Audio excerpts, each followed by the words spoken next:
Hi everyone, Ed DeMarsh here. You're about to watch my interview with Trita Parsi from the Quincy Institute. But before you do, please take a minute to hit like, follow, and share down below because it helps us beat that YouTube algorithm. And also go to check out trendsjournal.com. That's trendsjournal.com. We have a new issue coming out on Tuesday. You're not going to want to miss it. It has the world's best trend forecast you're not going to get anywhere else because no one else does it. That's trendsjournal.com. Hello, my name is Edmund DeMarsh. I'm the executive editor at the Trends Journal. I'm happy to be here today with Trita Parsi. He's the executive vice president at the Quincy Institute. Trita, thank you for joining the Trends Journal. Thank you so much for having me. Right off the bat, I saw you mention on your Twitter post, your X post, about this new survey that came out about Americans and their support for Israel and the Palestinians. And for the first time, the edge now goes to the Palestinians. I'm going to read from Gallup. This is the first graph on the Gallup report. It says 41% of Americans now say they sympathize more with the Palestinians in the Middle East situation, while 36% sympathize more with the Israelis. The 5 percentage point difference is not statistically significant, but it contrasts with a clear lead for the Israelis. Only a year ago, that number was 46% in favor of the Israelis versus 33% in favor of the Palestinians. Trita, does that poll surprise you? Not at all. I think what we have seen is very clearly that the public has been moving in this direction for some time, obviously accelerated by the genocide in Gaza. But it all actually started even before that, in which we saw that both on the left more than 15 years ago and on the right about 7-8 years ago, we started to see this trend. And on the right, it is very much driven by a perception that Israel is a key factor, is a key state in terms of pushing the United States into various unnecessary wars. And I think the last year has given a lot of proof of concept to that, because we saw already in February of last year, 1 month into Trump's presidency, Netanyahu came on his first visit, immediately pushing for a war with Iran, eventually got that war. And now we are now on the precipice of yet another war with Iran, pushed for by the Israelis from their December 29th meeting. So that is something that I think the only reason why some people may be surprised is because mainstream media does still not reflect these changes in the perception of Americans of Israel. And as a result, if that's all you watch, you may think that everything is as it was before. But you just have to go outside in the real world and you can clearly see that there is a tremendous amount of fatigue, both on the right and the left, with the manner in which the Israelis are conducting themselves in the region, as well as their approach towards the United States.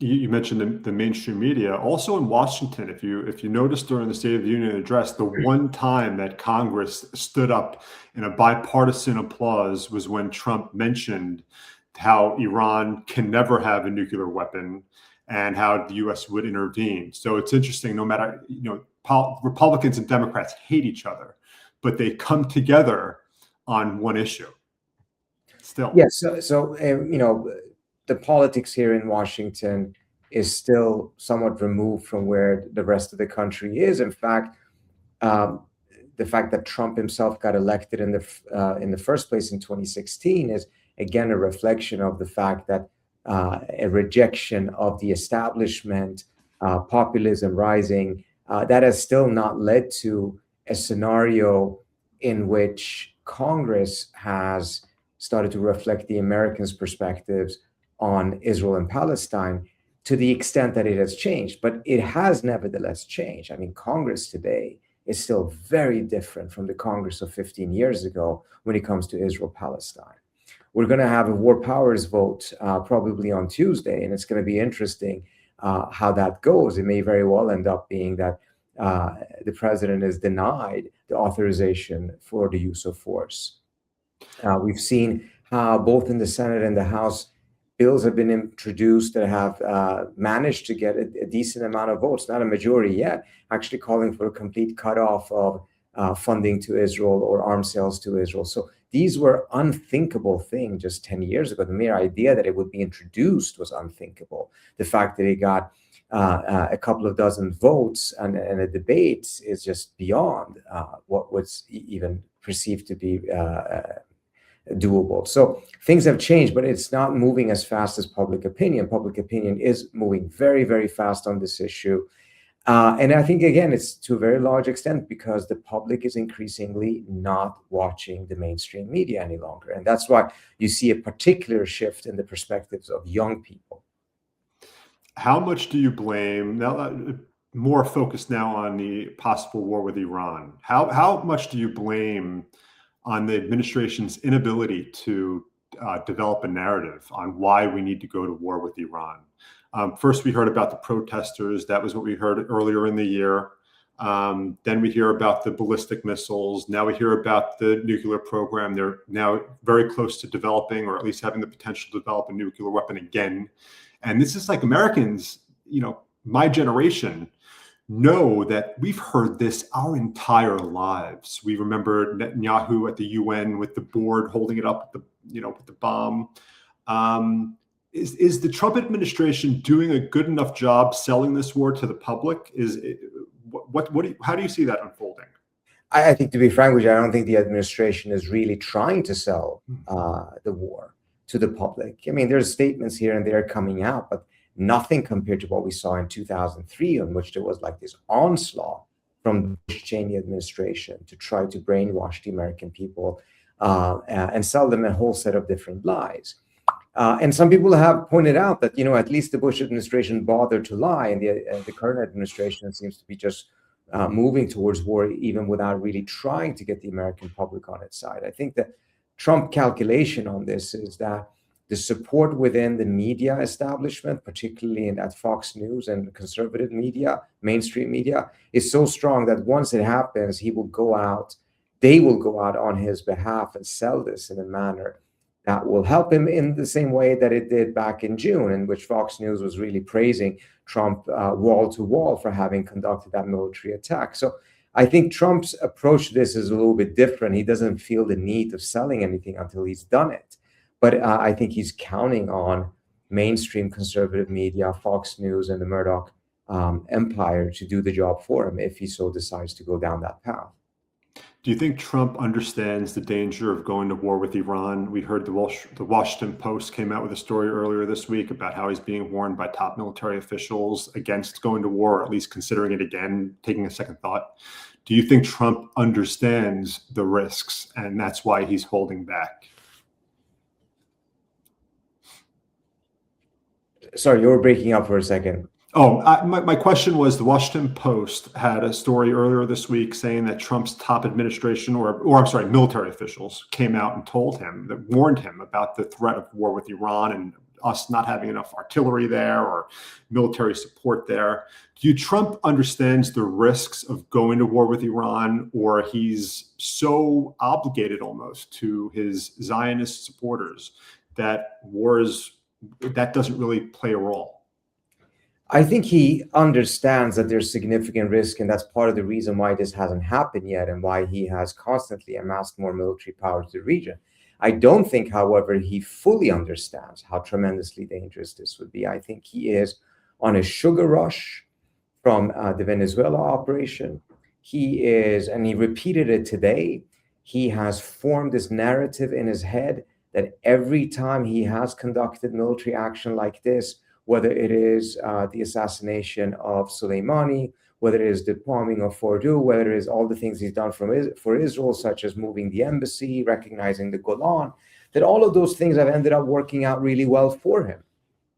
And as a result, those who are warning him of all of the different risks are simply wrong. They've been systematically wrong in his view, because he haven't faced that type of a backlash from most of these different actions. So I think he's kind of lulled himself into a narrative in which he almost acts as if he's invincible. And he believes that once again, he will be proven right, that the difficulties that people are warning him of are exaggerated. It's an overcorrection to the Iraq war and Afghanistan, etc. And as a result, I think there's a higher likelihood that he will go forward with this than not. What's also interesting is that on the other side, on the Iranian side, they believe that Trump has a very exaggerated view of how much Iran has been set back in the last 2 years, and that this is what is fueling his demands for surrender by the Iranians.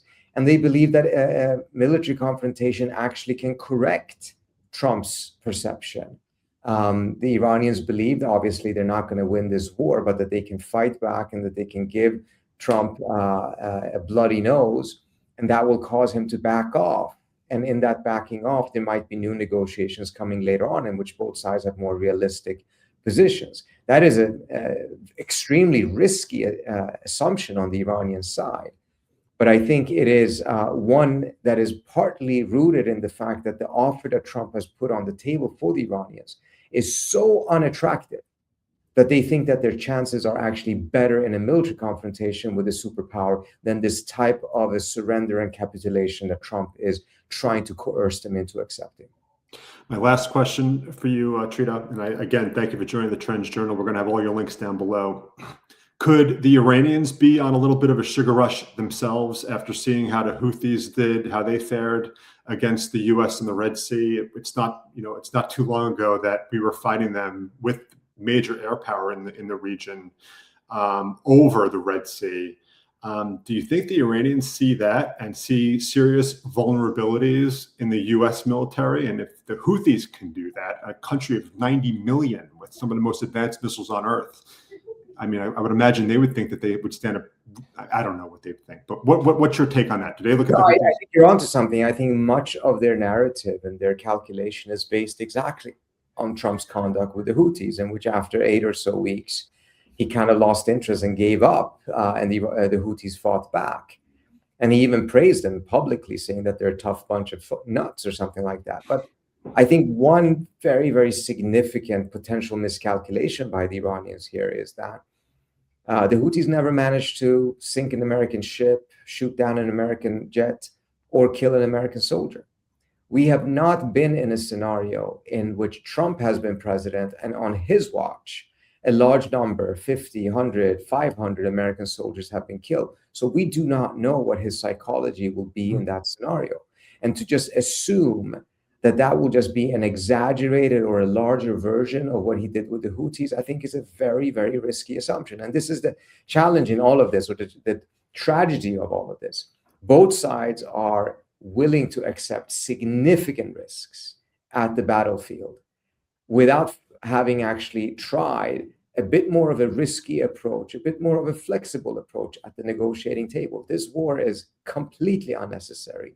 It absolutely can be avoided, but both sides have really dug themselves in a way that is, detrimental to both. And I think most likely this war will be a lose-lose for both sides. Do you think, very briefly, do you think we go to war with Iran? Would you say yes or no if someone asked you?